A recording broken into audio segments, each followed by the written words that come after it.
Caitlin Clark wanted to make sure this reporter had it correct. 3 straight wins at home. Every four. Well, in this homestand. 3 straight wins in a row. And it's the first 4-game home winning streak for the Indiana Fever since 2015.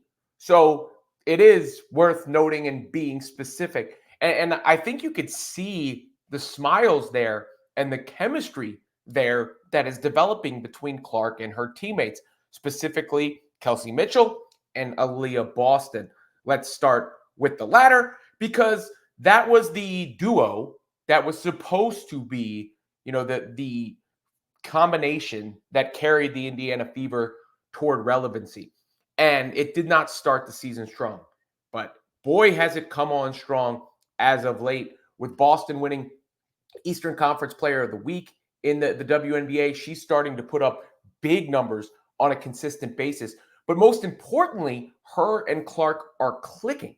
And you can, see it when they speak about one another and how things are going out there on the floor for the team. This was part of the press conference. Matt Dowell TV is the person responsible for this particular video.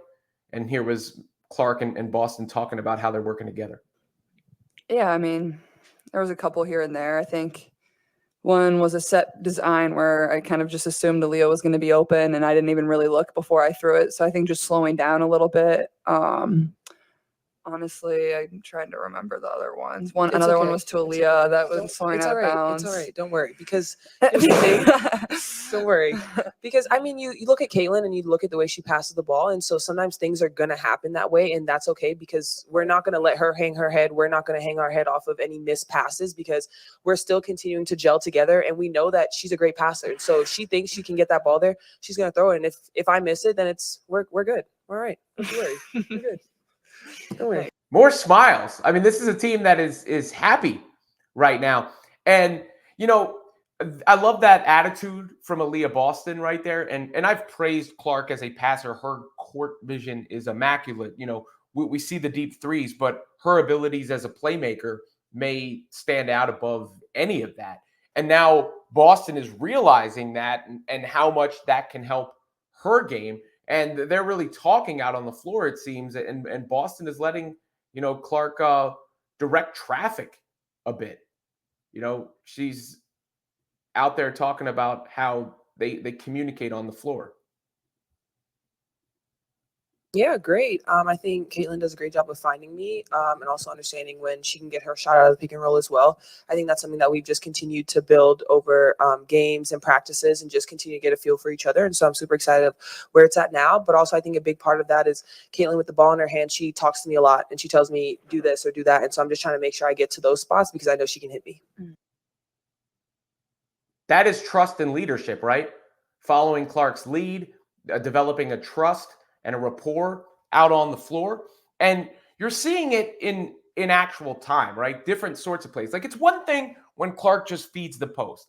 I love the probing dribble she's doing and then finding Aliyah Boston.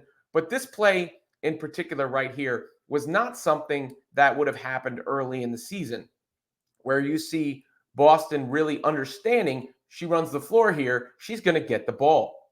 Clark, defense obviously is always focused on her. Boston running the middle. And then Caitlin with the nifty pass right into the middle.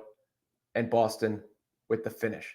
And we're seeing more and more of those type of plays. I don't think Aliyah was moving with that speed early in the season. And look, it takes some time to develop camaraderie. It takes some time to develop trust and all those things. But now Boston looks like a legitimate force. And Clark is the idea that Caitlin Clark isn't one of the 12 best basketball players in the WNBA. I'm sorry. I just disagree with the premise. I'm not going to rehash the Olympic team thing, but I just disagree with the premise that she's not good enough compared to her peers. I think she's already a dominant force in the league. Looking at Boston's box scores, it's 22-8, 19-14, 27-13, 14-12. So no wonder the team is starting to play better. And it's the 3-game winning streak in particular. I think credit to Christy Sides for keeping Boston in that Sun game to sort of get her rolling a little bit.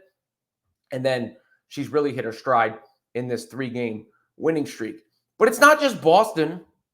It's Kelsey Mitchell as well. Kelsey Mitchell as well, who is a different sort of look and a different sort of player for this team. And Aliyah talked about what Mitchell brings. And, I think she's kind of spot on right here.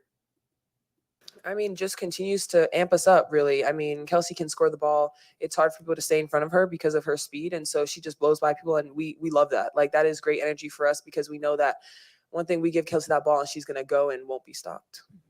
And yeah, I mean, Kelsey's got, laser focus on the rim, on the basket. She's trying to score. She's a bucket getter. And I've seen the Clark fans complain about that. And I don't think it's anything to complain about because I think it's a nice change of pace. It makes the offense more unpredictable that you have someone who's able to go rogue and go get things done, go get her own basket. And Mitchell is super fast too. But her and Clark as a backcourt, I mean, look out. That's dangerous.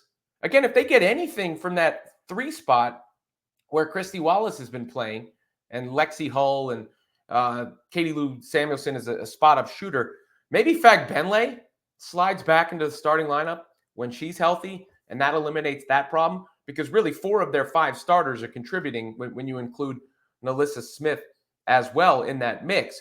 But all of a sudden, the Indiana Fever kind of have a big 3, right? I mean, night after night after night, it seems like there's Caitlin Clark and what she can do, which is impact the game in every facet with her shooting, with her passing, with her pace and ball handling, and even her defense. There is Aliyah Boston, who is the interior presence. She's blocking shots. She's scoring around the basket. She's developing that chemistry with Clark. And then there is Kelsey Mitchell, who can do her own thing, right? Like, and not to say she can't play. We've seen Clark find Mitchell for open threes. Not to say she can't play within the team framework, but it is nice to have another look to throw at the opposition. And then you see the smiles out there on the floor and in the post game, which is in contrast to how it felt the mood of this team was early in the season. And it was just a grueling start to the year. But now all of a sudden, the Indiana Fever are finding their groove. And the good thing for them is, while Caitlin Clark is really finding hers as well, it's not just her contributing for the Fever.